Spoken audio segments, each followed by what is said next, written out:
But Clever Small escaped from Black Hands, leading to the armed robbery and jail escape in 1968 from the Gillett County Jail in Globe, Arizona. The convictions that sent him to Arizona State Prison in the first place. Small explained away the criminality of his conduct by recourse to Black Hand's evil genius. Small enjoyed a fanciful escapade in the mountains before returning to talk with the deputy sheriff in Globe. I went through several miles of the mountains that night around Globe until I came to this old man's ranch. His name was Joe Shoe. I recall his name. I asked Mr. Shoe for some water. He gave it to me. I knew there was no way I could explain my predicament to him. If there was any way I could get away from Black Hands, I wanted to do that. So I hotwired Mr. Shoe's Jeep, drove it further up in the mountains. I left the Jeep up in the mountains and went back to Globe. Mr. Shoe had a rifle in his Jeep. I took that with me. I went back to the county jail. The deputy was standing out on the corner. The minute he saw me, he started shooting. I was in the middle of the highway. I fired a shot back at him, ran across the alley and up around the courthouse. Small fled back to the mountains, hiding under bushes and evading roadblocks. Before he was finally captured at another roadblock outside Apache Junction, he had managed to accost another victim in a campground before getting a lift to Phoenix in the back of a camper's pickup. At this point in the story, Judge O'Connor called for lunch recess. Undaunted, Small continued the Black Hands story all afternoon. Well, let me give you a description of Black Hands. He stands about 5'9 and a half, maybe 5'10. He's an average person physically. He has very big wrists. He's white. He has blue eyes. You can tell what kind of hair he has because he dyes it. Colors it so much. It's usually black or blonde. Very muscular person. Doesn't look like a weightlifter or anything like that, but he has good muscle tone. He has a distinguished voice. If you heard his voice, you'll never forget it. Nails. He's a black dude. He stands about 5'9", average weight, average height. When I said black, I mean black. He's black. He doesn't have any scars or anything on his face. He has a very wide African type nose. Fingers, palms, thumbs, hands, knuckles, they're all white, as average as anybody you'd ever want to meet.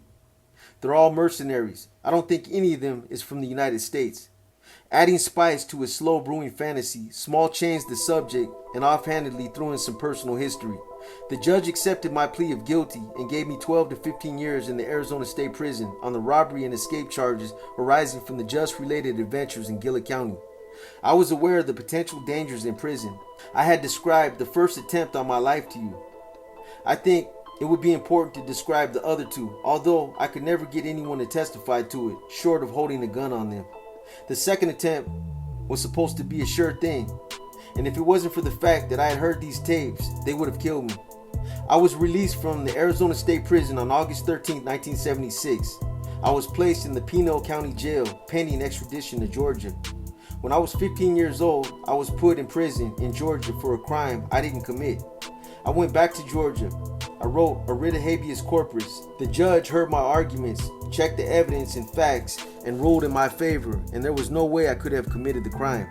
So I was released from the Jackson State Prison in Jackson, Georgia, January 29th of this year. I was going to stay in Georgia and work on some legal actions, but my foster parents were short on funds, so I returned to Arizona. After a 3-day bus ride, I arrived in Mesa, Arizona. I saw an ad to become a carpet technician for Miller's Carpet Care.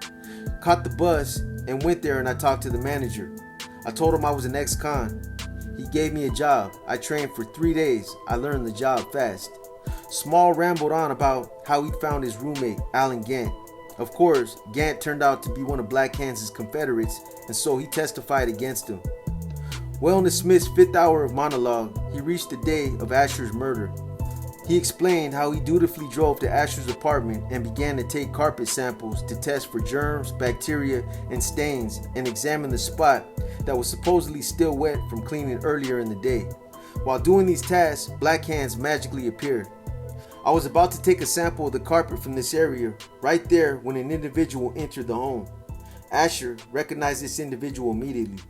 There was no harm about it, nothing to be upset about. The person came out of this area and walked out the front door. 4 men came through that front door. These 4 men, one of them I did recognize, and that was Palms. He's the only one at that time that I recognized from having stopped me in Phoenix previously. Then I recognized Black Hands from his voice. He had on some theatrical makeup as well as the rest of the 4 people that had entered the home. There was 3 other guys that attacked Miss Ashker immediately, and one of them held a gun on me. It was my effort to try to intervene that caused me to get cut on my thumb. I told Leslie Habash otherwise. I told Leslie Habash that Miss Ashker had attacked me, but she didn't. These 3 guys, each one of them had a weapon. These guys killed Miss Ashker. I'm standing there and watching. This is not the first time that I witnessed Black Hands at work. Mr. Black Hands explicitly told me, the only fingerprints that are in this house are yours, and the only way... Let me come back to that, okay? Small interrupted himself, realizing he hadn't yet explained away the cut on his finger. Though in his own mind, he had satisfactorily explained away his mere fingerprints on the murder weapon by recourse to Black Hand's wizardry. Anyway, as incredible as it is, little dog, this little pooch, started barking. Black Hands reached down and grabbed the little dog around the throat, and he was choking the dog. He was hitting Miss Ashker in the head with the hammer. Palms was trying to keep her from hollering. He shoved a knife in her throat and held it there. He was standing behind the chair. The other one, I believe he would be identified as Fingers. He had stabbed her in the chest. This is when the chair was turned over. Palms turned the chair over and stepped on Miss Ashker's glasses. Palms put a knife down through her midsection there. Black Hands took a hammer and was holding the little dog, still choking it. He cracked it on the head with the hammer, swung it on the floor. The little dog hobbled into the bedroom. Black Hands went in there and hit the dog on the head with the hammer again.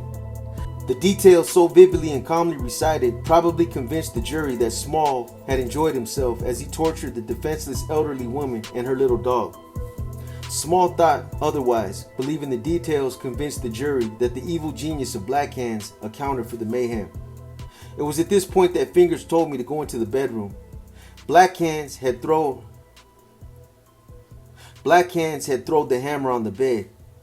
He told me to empty boxes of things on the bed. I told him no, I wasn't going to do it. I leaned my hand up against the door there and just told him flat I wasn't going to do it. That I knew he was going to kill me and just wasn't going to do it. So he emptied them on the bed, and that's the reason there was no fingerprints there. And that's also the reason why that would have been so impossible to see that hammer.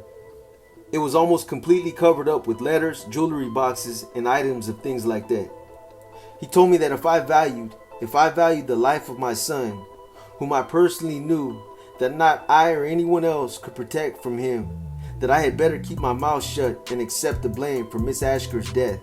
I told him that I couldn't do that. He said, think about it. Give the boy a chance to grow up. Since I hadn't seen nobody around there, it occurred to me if I burnt Miss Ashker's house down, it would be about the best way of getting out of the problem I was in, the situation that I was in. Small had already heard the testimony of Laura Street and Leslie Habash. However, insane his story might be, every testifying criminal defendant seeks to align his story with as much of the rest of the trial evidence as possible. Small fell into this pattern by agreeing with Street's and Habash's description of his actions after Asher was murdered. Apparently, Small did not comprehend that in doing so, he gave the jury yet another backhanded confession that he was the murderer. I put everything in the car and then went over to my son's house. I knocked on the door. His mother answered the door. I told her not to wake him up. I told her that I had my personal items in the car and I wished to leave them there for her and my son, that I wouldn't need them anymore. She asked me what was wrong. I told her, I think they killed a person. I referenced to that which I did explain to her I was actually thinking about myself. She said, what did you say? I said, I think I killed a woman. I wasn't referring to myself then. She said, Wayman, what happened? I said, I can't tell you. She said, why not? I said, because the police will be after me. She said, for what? I said, they're going to charge me with murder. She said, murder? I said, yeah. She said, murdering who? I told her, a woman. She didn't believe me and I told her, you may think I'm joking, but the police will be here. They'll send detectives around to ask you questions. She said, what kind of questions will they ask me? They'll try to find out where I'm at. She said, where are you going to be at? I said, I don't know. She said, well, what happened? I said, I went to a woman's house on business, and when I left, her throat was cut and her dog was dead. She said, I don't believe that. She said, you may have done something, but I don't believe that. I said, believe it. She said, you ain't no killer, and I don't believe you killed nobody. I said, the woman's head was beaten with a hammer. She said, maybe she's not dead. I left my personal items at my son's house for him and his mother. I drove over to a parking lot behind the Glen Rosa apartments. I went to sleep on the front seat for a short while, and when I woke up, I went to Miss Habash's apartment. I was let in. I had a conversation with Miss Habash where I related that I had ripped off an old lady for $600 and that she came at me with a knife and hammer. I informed Miss Habash that the police would be looking for me for the murder. Miss Habash didn't believe me. She asked me or indicated to me that she would like to know why the police was going to be looking for me. I hadn't told her at that point that it was going to be for murder. Smalls Canard having run its course, Prosecutor Braden didn't bother with a single objection or question. Judge O'Connor called a recess. The jury had heard more than enough for one day. Wayman Small's trial, which began on July 21st, should have wrapped up quickly once he testified on August 4th, but 7 more days passed before the jury got the case. Those days tested the patience of the prosecutor, defense lawyer, and jury as Judge O'Connor patiently and competently wove her way around Small's maze of manipulations to assure any higher court would sustain his conviction if he were to appeal. Painstaking recital of the day-to-day machinations can be quickly characterized by describing the pages Small used from the con man's playbook. Small's maze played off the inherent tensions between the concept of legal and de facto insanity. Small threw in an added complication. He facilitated between exercising a criminal defendant's constitutional right to act as his own lawyer and exercising his constitutional right to be represented by a competent lawyer. The law gives the defendant the right to proceed as he prefers, though the man who represents himself has a fool for a client. In Small's case, these principles and their inherent conflict danced alongside each other throughout the trial. Judge O'Connor deftly tackled Small after every snap of the judicial football. He tried to bob and weave for a first down, but O'Connor played a better linebacker to Small's halfback, holding him scoreless. Small repeatedly expressed dissatisfaction with his court-appointed lawyer and asked to represent himself. As long as Small possessed mental competency to make an informed decision, and Judge O'Connor assured herself that Small indeed wanted to represent himself, he could flip-flop back to representation by counsel unless Judge O'Connor concluded that each change unduly disrupted the trial. Judge O'Connor could not refuse Small's request to represent himself just because it was a bad idea or show poor judgment. Knowing he could change his mind, Small did so almost daily or expressed his dissatisfaction with the status quo, whatever it was. Each change dictated a new hearing outside of the jury's presence to decide the rules of the game. Was Small competent today to make his own decisions? Did he understand what he was doing? Immediately after telling his fantastic tale about Black Hands, Small had a change of heart. Once again, he wanted Bryce Bueller to be his lawyer. Small's tactics showed remarkable presence of mind and manipulative skill.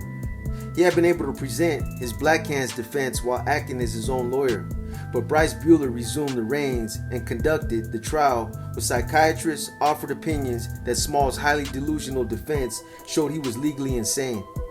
Once Bueller took charge of the defense case, their irreconcilable conflicts would again come to the fore. Bueller defended Small using the legal insanity defense, even though Small insisted that his Black Hand story was literal truth and that he was not insane. Small's deranged behavior looks, feels, sounds, smells, and tastes like insanity to any layman, as indeed would the actions of many murderers. However, the law distinguishes behavioral insanity, sociopathic, psychotic, and other all too common behaviors that might appear to be insanity, from the exceedingly rare cognitive insanity that shields a true madman from criminal liability. The law defines legal insanity as a mental disease or defect so severe that the defendant is unable to appreciate the nature and quality or the wrongfulness of his acts. A mental disease or defect of any kind does not constitute a defense. As long as Bueller was responsible for Small's defense, he called psychiatrists to the witness stand, hoping to show that Small was legally insane when he killed Ashker. By his ploys, Small got to have his cake and eat it too, first asserting he was sane, then he wasn't. as he alternated between self-representation and representation through counsel. The charade took time, and a week passed from Small's telling of the Black Hand's fantasy until the jury began deliberations on the morning of August 11, 1977. Small tried to have it both ways to the very end. He asked Judge O'Connor to permit both Bryce Bueller and himself to give closing arguments to the jury. O'Connor gave Small his choice. Betraying his rationality, Small opted for Bueller. Though Small's trial stretched over 22 days, it nonetheless played out as a slow-form guilty plea. The jury members easily recognized Small's overt lunacy and outright perjury and found him guilty after 6 hours of deliberation. Their verdict delivered, the jury went home, since in Arizona juries at that time decided guilt but not punishment for first-degree murder. At a sentencing hearing before the judge, the prosecutor attempted to prove that aggravating circumstances warranted the death penalty, and the defense argued that mitigating circumstances warranted life imprisonment. Judge Day O'Connor, destined in 4 years to become the first woman appointed to the U.S. Supreme Court, decided Small's fate on September 7th, less than 5 months after Asher's horrid murder. If ever the good Justice O'Connor shall be thought cold-hearted, it could be recalled that she spared Wayman Small's life. The prosecutor easily proved, and Judge O'Connor found, that Small qualified for the death penalty because 2 aggravating circumstances existed. Small's prior Arizona convictions for robbery in 1968, for assault with a deadly weapon in 1973, and for aggravated robbery in 1974 created 1 aggravating circumstance. Judge O'Connor found that the murder of Grace Asher had been committed in an especially heinous, cruel, or depraved manner, creating a 2nd aggravating circumstance. Judge O'Connor also found that Small's mental illness was a mitigating circumstance because his capacity to appreciate the wrongfulness of his own conduct or to conform his conduct to the requirements of law was significantly impaired, but not so impaired as to constitute a defense to prosecution. Balancing the 2 aggravating circumstances against 1 mitigating factor, Judge O'Connor decided that the mitigating factor outweighed the aggravating factors and spared his life from execution by the state. Whether mitigating factors outweigh aggravating factors in a first-degree murder case will forever remain highly subjective. Would 1 judge in 10 have been so lenient? Within 4 months of each other, Farmer and Small arrived at Arizona State Prison as convicted murderers who had narrowly escaped the death penalty. In prison parlance, Terry Lee Farmer and Wayman Small were doing all day, or in the legal jargon of Arizona's criminal code and each judge's sentencing order, imprisonment in Arizona State Prison for life without the possibility of parole until service of 25 calendar years.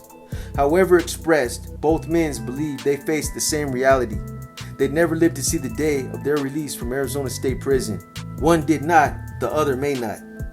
Once sentenced, Terry Lee Farmer, the volunteer, and Wayman Small, his victim, were launched via parallel paths on a collision course and became cannon fodder in a politically motivated war to reclaim Arizona's prisons.